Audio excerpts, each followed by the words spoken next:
ఐబొమ్మ ఇమ్మడి రవిపై ఇప్పటివరకు 7 ఎఫ్ఐఆర్లు నమోదయ్యాయి. ఫిలిం ఛాంబర్ పైరసీ సెల్ సినీ నిర్మాతల ఫిర్యాదులతో ఎఫ్ఐఆర్లు నమోదు చేశారు. సినీ పరిశ్రమ లక్ష్యంగా ఇమ్మడి రవి బెదిరించినట్లు ఫిలిం ఛాంబర్ ఫిర్యాదు చేసింది. ఇమ్మడి రవి నెట్వర్క్ ను సైబర్ క్రైమ్ పోలీసులు ట్రాక్ చేస్తున్నారు.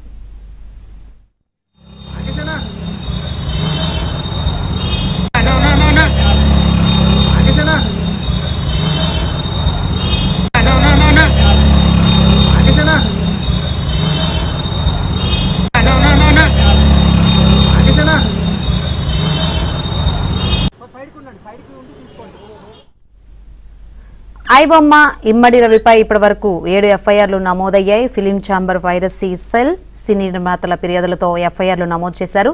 సినీ పరిశ్రమ లక్ష్యంగా ఇమ్మడి రవి బెదిరించినట్లు ఫిలిం ఛాంబర్ ఫిర్యాదు చేసింది. మరిన్ని వివరాలు అందించేందుకు మా ప్రతినిధి శశి సిద్ధంగా ఉన్నారు. శశి, ఇప్పటికే రవిపై 7 ఎఫ్ఐఆర్లు ఉన్నట్టు తెలుస్తుంది. మరి ఏం జరగబోతుంది అనుకోవచ్చు రవి విషయంలో?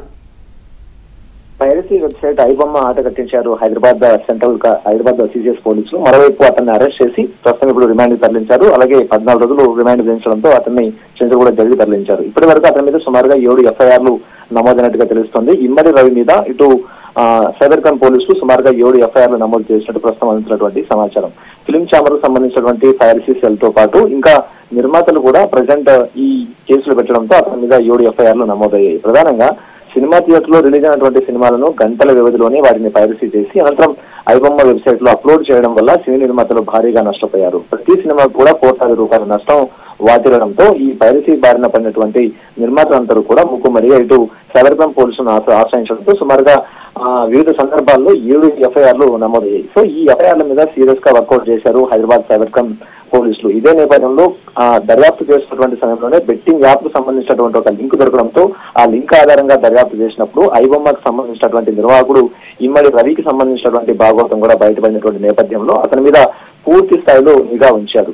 అయితే ఈ పైరసీ వెబ్సైట్ల మీద నిఘా ఉంచినటువంటి సందర్భంలో అందులోని కీలక సభ్యులను గతంలోనే 5 మందిని అరెస్ట్ చేసినటువంటి సమయంలో ఆయన ఇమ్మడి రవి పోలీసులకు సవాల్ విసిరాడు. తనను పట్టుకోవడం మీ వల్ల కాదంటూ తన వెబ్సైట్ గురించి ఆరా తీయడం మానేయాలంటూ కూడా ఆయన ఒక హెచ్చరిక లాంటిది కూడా జారీ చేసినట్టుగా సమాచారం. సో ఇదే నేపథ్యంలో పోలీసులు మరింత సీరియస్ గా తీసుకున్నారు. ఐబొమ్మతో పాటు ఆ తర్వాత బప్పం టీవీలను ఏకంగా ఇటు ఇమ్మడి రవితోనే హైదరాబాద్ సిసిఎస్ పోలీసులు మూసివేయించారు.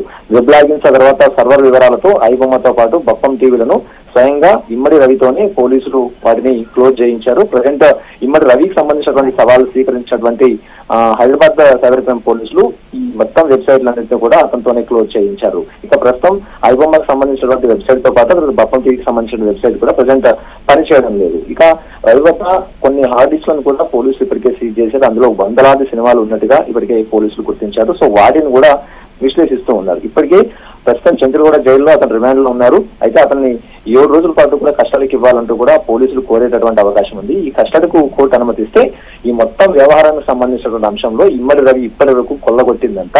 ఆ తర్వాత ఈయన బెట్టింగ్ యాప్స్ తో కూడా అనుసంధానమై ఉన్నట్టు కూడా తెలుస్తోంది. అతను ట్రాన్సాక్షన్స్ కూడా ఇప్పటికే పరిశీలించినప్పుడు బెట్టింగ్ యాప్స్ తో కూడా పెద్ద ఎత్తున ట్రాన్సాక్షన్స్ జరిగినట్టుగా ఇప్పటికే పోలీసులు గుర్తించారు. సో ఈ పైరసీ అంశంతో పాటు ఈ బెట్టింగ్ యాప్స్ సంబంధించిన అంశంలో కూడా ఒక కొలిక్కి వచ్చేటటువంటి అవకాశం అయితే కనిపిస్తుంది. సుమారుగా ఈ పైరసీ వెబ్సైట్ల వల్ల సినీ పరిశ్రమ వేలాది కోట్లు గత 2-3 సంవత్సరాల కాలంలో నష్టపోయినట్టుగా ఇప్పటికీ హైదరాబాద్ సైబర్ క్రైమ్ పోలీసులు చెబుతూ ఉన్నారు. ప్రధానంగా ఈ పైరసీకి కింగ్ పిన్ గా ఇమ్మడి రవి మారారు. ఈయన ఒక సాఫ్ట్వేర్ ఇంజనీర్ గా కూడా గతంలో పనిచేశారు.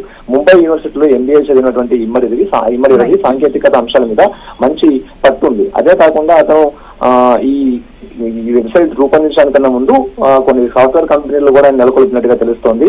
సో ఈఆర్ ఇన్ఫ్రాటెక్ అనే సాఫ్ట్వేర్ కంపెనీకి ఆయన CEO కూడా ఉన్నట్టుగా పోలీసుల దర్యాప్తులో వెల్లడైంది. ఎప్పుడైతే ఈ కంపెనీ అన్ని వదిలేసిన తర్వాత ఆయన కరేబియన్ దీవులకు వెళ్లి అక్కడ నుంచి ఐబొమ్మ వెబ్సైట్ తో పాటు ఆ తర్వాత బప్పం టీవీలను ఏర్పాటు చేసి వాటి ద్వారా ఈ పైరసీ బాబతను తెరలేపారు. మొత్తానికి కోట్లాది రూపాయలు సినీ పరిశ్రమకు నష్టం కలిగించారు. అయితే ఇప్పుడు అతన్ని విచారించాలంటూ కూడా ఇప్పుడు హైదరాబాద్ సైబర్ క్రైమ్ పోలీసులు భావిస్తున్నారు. కస్టడీ పిటిషన్ కూడా రేపు దాఖలు చేయబోతున్నారు. Shankari. Right, thank you Shashi.